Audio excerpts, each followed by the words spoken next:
我操！注意看，中国18岁小伙还没出动作，韩国跆拳道高手就被吓了一大跳，直接瘫坐在了地上。台下的韩国观众表示一脸懵，小姐姐更是非常担忧韩国冠军的安危。被吓坏的韩国冠军连看都不敢看小伙一眼，只能扶着围绳勉强站在原地一动不动。韩国官方实在看不下去了，最终无奈扔出了白毛巾认输投降。我是韩国第一巨人朴龙水，中国人在我的面前就像是弱小的蝼蚁。中国选手们尽管放马过来，不会像踩死蚂蚁一样一脚踩死你们。这个目中无人的韩国冠军叫朴龙水，他之所以能够如此嚣张，那是因为他听信了韩国主持人的肮脏发言。Made in China, no. Made in Korea, check. 面对韩国主持人和韩国冠军的双重挑衅，18岁山东小伙主动报名参加了比赛，买了张机票就飞往了韩国首尔。尹鹏森直接横跨5个级别来到韩国发起挑战，是要狠狠暴揍韩国冠军朴龙水，让韩国主持人见识一下，究竟是韩国跆拳道厉害，还是中国功夫更胜一筹。话就不多说了，来让我们欣赏一下尹鹏森的精彩表现。俩人一上来没有任何的试探，直接就展开了激烈的内围对抗。别看尹鹏森年纪不大，在此之前，尹鹏森已经 KO 了2位世界冠军，一位是俄罗斯总统贴身侍卫季满，还有一位是法国自由搏击冠军。此次尹鹏森远赴韩国参加比赛，就是要让嚣张的韩国人对中国功夫瞠目结舌、刮目相看。在赛前称体重，尹鹏森要比对方这个体重轻了有10几公斤呢。你看，这个朴龙水既有身高，又有体重上的优势。要知道，韩国的这练习跆拳道多年的朴龙水就只知道出腿。面对这一现象，尹鹏森很快就做出了调整，瞬间俩人就扭打在了一起。进入到内围对抗的朴龙水很老实，根本不敢实施任何主动进攻。体知性。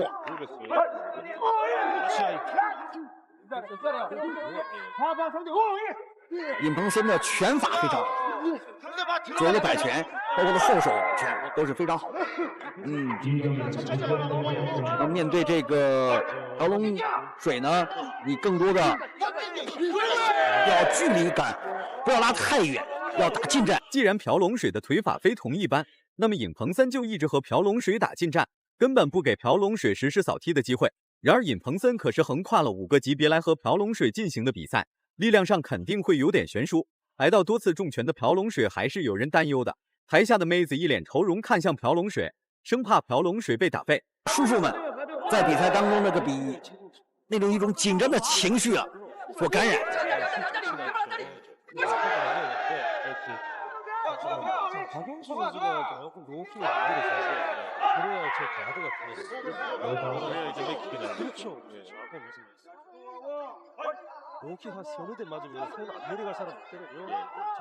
朴龙水的块头确实很大，所实施的拳脚进攻力量也很庞大，但打出的每一个动作需要超高的体能消耗。连续的对抗让朴龙水的体能略显不支，进入到内围或者是近距离，朴龙水一点优势都没有。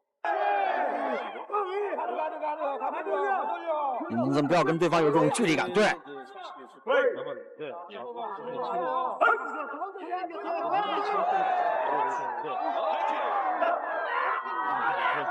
我们看到尹鹏森的这个右侧肋部被这个朴龙水已经踢出了一道血印。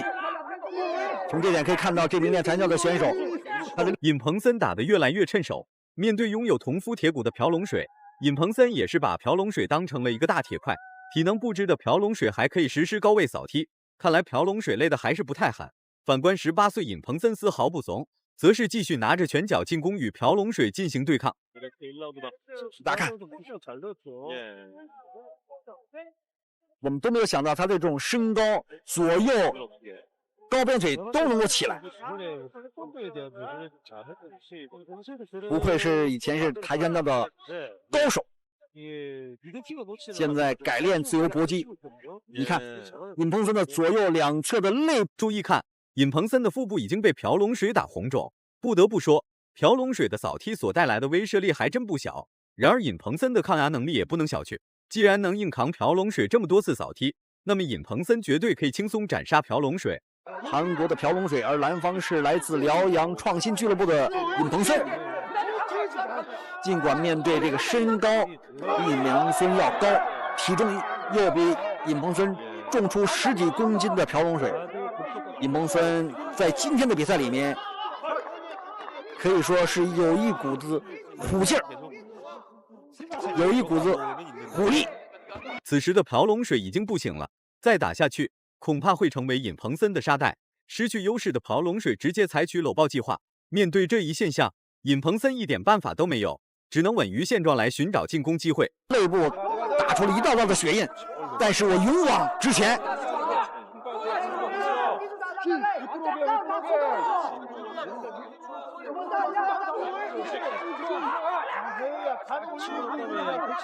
朴龙水也有他致命的弱点，就是有身高，他光利用这种觉得我这种扫腿有力量就行，但他拳法很一般，不具有太多的这种杀伤力。体能下降严重的朴龙水已经不行了，所实施的所有进攻就跟空气一样，根本无法对尹鹏森制造威胁。反观尹鹏森才刚刚出手反击，朴龙水就倒了下去。这不是故意躲避尹鹏森，这是什么？不是打完就躺，就是打完就跑。明显。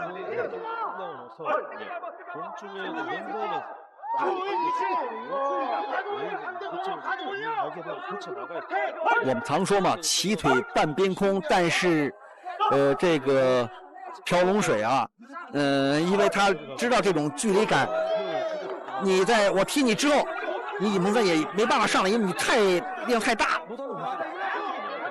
体能消耗完毕的朴龙水实在扛不住了，碍于台下的韩国观众都看着呢，朴龙水硬扛也要扛到比赛结束。毕竟是在韩国首尔进行的一场比赛，尹鹏森必须要打出属于中国人的气势。连续的拳打脚踢就是打不死朴龙水。果然韩国人的皮都是钢筋做的，这是尹鹏森的优势。现在我们看到朴龙水已经气喘吁吁啊。你有身高优势，你有体重优势，但是你在移动过程当中很消耗体能的，尤其你出那么多的腿法，你想一口气，我们说是想拿下尹鹏森是很难的。尹鹏森是加强进攻，加强比赛。此时的朴龙水就像是一个软脚虾，要不是有尹鹏森这个支撑点，恐怕朴龙水连站都站不稳。被裁判分开之后，首先裁判暂停了比赛，此后开始和尹鹏森讲大道理。年仅18岁的山东小伙根本听不到这家伙在说什么，就知道裁判是在故意拖延时间。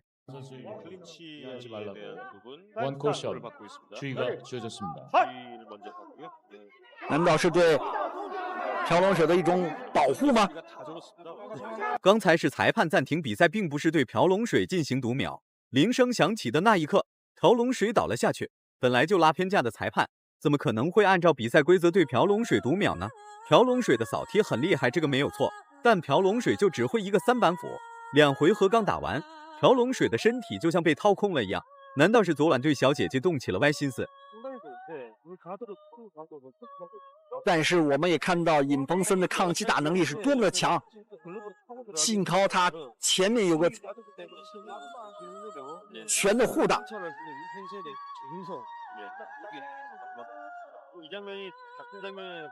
但是现在的优势现在也已经找到尹鹏森。古林峰走进首尔中韩对抗赛男子无差级的比赛第3局开始了。人方是回合刚开始，朴龙水就被放到了一侧。经过1分钟的休息，朴龙水的体能算是恢复了一点，但并没有完全恢复，恐怕10秒过后就又虚脱了。反观尹鹏森直接往里压，还没等尹鹏森出动作，朴龙水就被吓得倒了下去。你还能站起来吗？朴龙水。场上裁判这时候应该对朴龙水进行一种口头的劝告，这是拖延比赛时间，这是拖延比赛时间。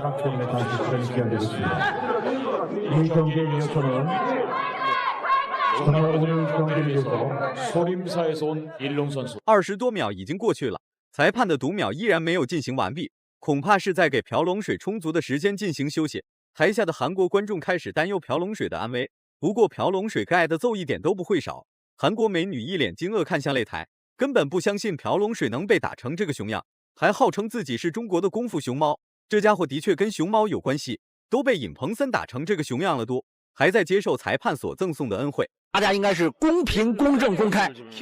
像这种休息时间长达将近1分钟，那么刚刚经过漫长的休息之后，朴龙水又挨到了一波猛攻，裁判再次介入到比赛之中。台下的中国记者很是兴奋，此时的朴龙水只能依靠围绳才能勉强站在擂台上，还敢拿跆拳道和中国功夫对比，这下好了吧？大腿被小伙踢瘸了吧？长时间的读秒让在场的观众鸦雀无声，韩国官方无奈只能认出白毛巾认输投降。白毛巾这样的话，尹鹏森就战胜了朴龙水，赢得了胜利。这个结果是公平的。最终尹鹏森获得了胜利。如果满分是100分的话，你会给尹鹏森打几分？视频到这就结束了，咱们下期不见不散。